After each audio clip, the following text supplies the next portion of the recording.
Hi guys, अभी हम लोग सीएफ का एक प्रॉब्लम नियरेस्ट शॉर्टेस्ट रिपीटिंग सब स्ट्रिंग देखने वाले हैं। तो प्रॉब्लम में देखते हैं क्या कह रहा है। प्रॉब्लम में अपने को एक स्ट्रिंग दिया हुआ है एन लेंथ का। इसके बाद अपने को कह रहा है कि एक स्ट्रिंग के बताओ सच दैट ये के स्ट्रिंग को बार बार जोड़ने पे एस जो स्ट्रिंग बने और एस वन के बीच में एट मैक्स वन कैरेक्टर का डिफरेंस हो। फॉर एग्जाम्पल, अगर एस वन जो है वो अपना A B A B A B A B है, ठीक, A B A B A B A B A C, तो अपन कह सकते हैं के स्ट्रिंग ए बी हो जाएगा। क्योंकि ए बी को अगर बार बार अपन जोड़े, जैसे कि ए बी को बार बार अगर जोड़े ए बी देन फिर ए बी देन फिर ए बी देन फिर ए बी, तो इसमें और एस वन में सिर्फ एक कैरेक्टर का डिफरेंस है, ठीक है, तो इसलिए ये हो जाएगा। और अपने को बोल रहा है जो के स्ट्रिंग है वो के स्ट्रिंग का सबसे छोटा लेंथ अपने को बताना है, ठीक है। तो अब इसके बाद प्रॉब्लम में कुछ खास चीजें हैं जो अपने को ध्यान रखना चाहिए। प्रॉब्लम में बोल रहा है कि sum of N over all test cases 2 into 10 to power 5 है, ठीक है। 2 into 10 to power 5 मीन्स अपने को प्रॉब्लम को एन लॉग एन में सॉल्व करना है, या फिर एन लॉग स्क्वायर एन में सॉल्व करना है, ऐसा कुछ, ठीक है। अच्छा, अगर एन का वैल्यू अगर आपको 10 to power 5 के समथिंग पे दिया हो तो एन लॉग एन या फिर एन लॉग स्क्वायर एन में सॉल्व करना होता है। अगर एन का वैल्यू 10 to power 6 के करीबन दिया होता है तो आपको जनरली ओ ऑफ एन में सॉल्व करना होता है, ठीक है। अ, अगर एन का वैल्यू अगर आपको 10 to power 3 या फिर 10 to power 4 के करीबन दिया होता है तो इस केस में जनरली डीपी होता है। तो ये एक बेसिक आइडेंटिफाई करने का तरीका है। बाकी अगर अपन आगे प्रॉब्लम देखते हैं तो अब एक सैंपल टेस्ट केस देखते हैं, इस पे सॉल्व करने का ट्राई करते हैं। अगर एन का वैल्यू 20 दिया हुआ है और अपने को एक स्ट्रिंग S1 दिया हुआ है, अपने को कोई भी एक स्ट्रिंग के बताना है सच दैट के को बार बार जोड़ दें तो S1 के बराबर हो जाए, ठीक है। जैसे अगर के का वैल्यू ए बी है तो A B A B A B A B A B A B, ठीक है। अच्छा, आप S1 का लेंथ जो है वो 20 दिया हुआ है, तो के का लेंथ क्या क्या हो सकता है? के का लेंथ 1 हो सकता है, 2 हो सकता है, 4 हो सकता है, 5 हो सकता है, 10 हो सकता है या 20 हो सकता है। इसके अलावा कोई और लेंथ क्यों नहीं होगा? लेट सपोज के का लेंथ 3 क्यों नहीं होगा? 3 क्यों नहीं होगा? क्योंकि 3 लेंथ का सब स्ट्रिंग 3 लेंथ का सब स्ट्रिंग अगर आप बनाओगे, 3 लेंथ का स्ट्रिंग को अगर आप 6 बार जोड़ दिए तो स्ट्रिंग का लेंथ कितना होगा? 18। अगर इसको 7 बार जोड़ दिए तो लेंथ कितना होगा? 21। 3 लेंथ का जैसे मान लीजिए एबीसी, एबीसी को अगर आप 6 बार जोड़ दे तो 18 लेंथ आएगा, 7 बार जोड़ दे तो 21 लेंथ आएगा, 20 लेंथ तो आप इसका कभी पा ही नहीं पाओगे। तो मीन्स यहाँ से आप एक चीज अपने को समझ आया कि अगर एक स्ट्रिंग S1 दिया हुआ है, इसका लेंथ n दिया हुआ है, तो k का वैल्यू k क्या होगा? डिवाइजर्स ऑफ n, ठीक है। n के डिवाइजर्स होंगे, ठीक है। अब अगला चीज है कि कोई भी नंबर के कितने डिवाइजर्स हो सकते हैं। तो जनरली कोई भी नंबर अगर n है तो उसके n का पावर 1/3 के समथिंग नंबर ऑफ डिवाइजर्स होते हैं, ठीक है।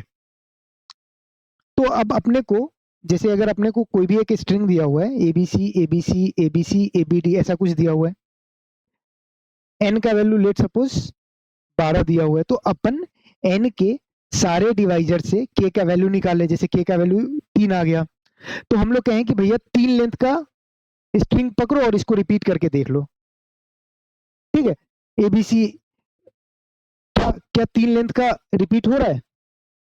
हम लोग कहें कि पहला चीज कि 3 लेंथ का एक स्ट्रिंग के पकड़ो और 3 लेंथ का मैच करो।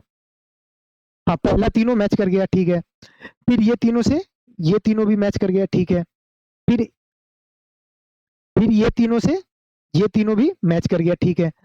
फिर ये ए बी सी से ये ए मैच कर गया, ये बी मैच कर गया, ये सी के जगह यहाँ पे डी हो गया। तो अपन कहें कि एट मोस्ट 1 कैरेक्टर डिफरेंट है, बाकी तो मैच कर गया। मीन्स इस क्वेश्चन में के का वैल्यू ए बी सी हो सकता है, ठीक है।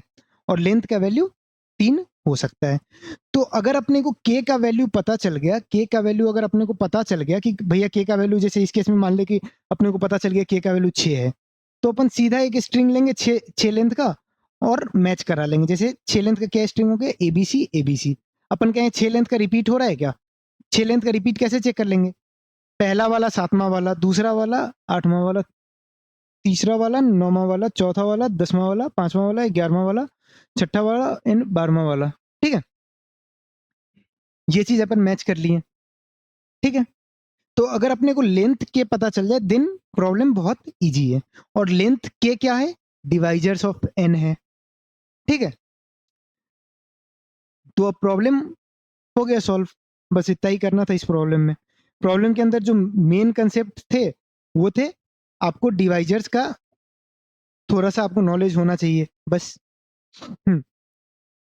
तो अब देखते हैं प्रॉब्लम में क्या किए हैं। प्रॉब्लम में सबसे पहले एन लिए इनपुट, फिर स्ट्रिंग को इनपुट लिए, फिर एक वेक्टर v1 बनाए। v1 वेक्टर के अंदर में जितने भी डिवाइजर्स हैं नंबर के, सारे डिवाइजर्स को स्टोर कर लिए। ठीक है, सारे डिवाइजर्स को हमने स्टोर कर लिए।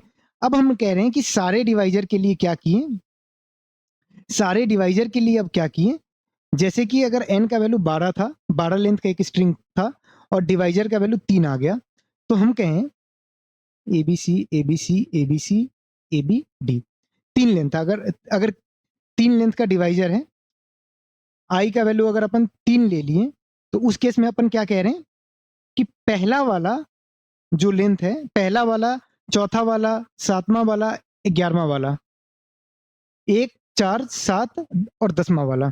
ठीक है, ये चारों मैच कर रहा है या नहीं कर रहा है, अगर ये चारों मैच कर रहा है तब तो ठीक है भैया।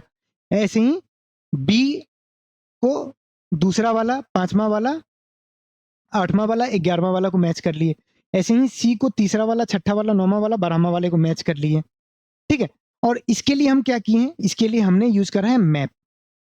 हमने सबसे पहले क्या किया कि अगर मेरे को 3 लेंथ के लिए चेक करना है तो हमने आई इक्वल टू 0 से लेके 3 तक इटरेट किया, आई इक्वल टू 0 1 2 पे इटरेट किया, और फिर 0 के लिए हमने क्या चेक करा कि भैया 0 3 6 और 9 इंडेक्स पे क्या क्या एलिमेंट स्टोर है, जो जो एलिमेंट स्टोर है उसको मैप में उस चीज को डाल दिए। अगर मैप के अंदर सिर्फ एक ही एलिमेंट पाया गया, जैसे इस केस में सिर्फ ए ही पाया जाएगा, तो हम कहें कि भैया कोई दिक्कत नहीं। ठीक है, फिर आई इक्वल टू 1 पे गए, आई इक्वल टू 1 पे भी मैप के अंदर सिर्फ एक ही एलिमेंट पाया गया बी, अपन कहें कोई दिक्कत नहीं। फिर आई इक्वल टू 2 पे गए, आई इक्वल टू 2 पे 2 एलिमेंट पाया गया मैप के अंदर सी और डी, तो अपन कहें कि अगर जब 2 एलिमेंट अगर मैप के अंदर में पाया जाए, तब या तो एक एलिमेंट 1 हो या फिर दोनों में से कोई एक एलिमेंट को 1 होना चाहिए। ठीक है, जैसे इस केस में सी 3 बार आया, डी 1 बार आया, तो अपने को बस यही चेक करना था। तो इसके लिए यहां पे हमने वही चीज को चेक करा है कि भैया एक एलिमेंट 1 होना चाहिए। ठीक है, ये इंप्लीमेंटेशन वाला जो पार्ट है, ये पार्ट आपके ऊपर है, आप अपने अकॉर्डिंग इसको चेंज कर सकते हैं। करना क्या था, ये इसको मैच कराना था कि भैया एटलीस्ट मैक्सिमम एक ही डिफरेंट होने चाहिए। ठीक है, अब एक बार कोड का ड्राई रन कर लेते हैं। तो अपन ने सारे डिवाइजर के लिए आई एक डिवाइजर हो गया। अब अपन कह रहे हैं कि फॉर जे इक्वल टू 0 से जे लेस देन आई, जैसे इस केस में जे इक्वल टू एबीसी में ए के लिए चेक करना स्टार्ट किए, तो ए के लिए अपन ने एक वाइल लूप चलाया। वाइल लूप में 0 3 6 और 9 चारों को मैप के अंदर में स्टोर कर लिया यहाँ पे, ये स्टेप पे। इसके बाद अपन ने कहा कि अगर मैप का वैल्यू 2 से बड़ा है, अगर 3 डिफरेंट कैरेक्टर आ जाए, जैसे मान लेते हैं कि ABC ABC ABC ABD D F अगर होता है, ऐसा अगर स्ट्रिंग होता, तब मैप के अंदर क्या क्या आता, ए डी, और जैसे मान लेते जी एच आई भी अगर होता, जी, तो फर्स्ट कैरेक्टर ऐसा कुछ होता, उस केस में मैप का वैल्यू 2 से ज्यादा हो जाता।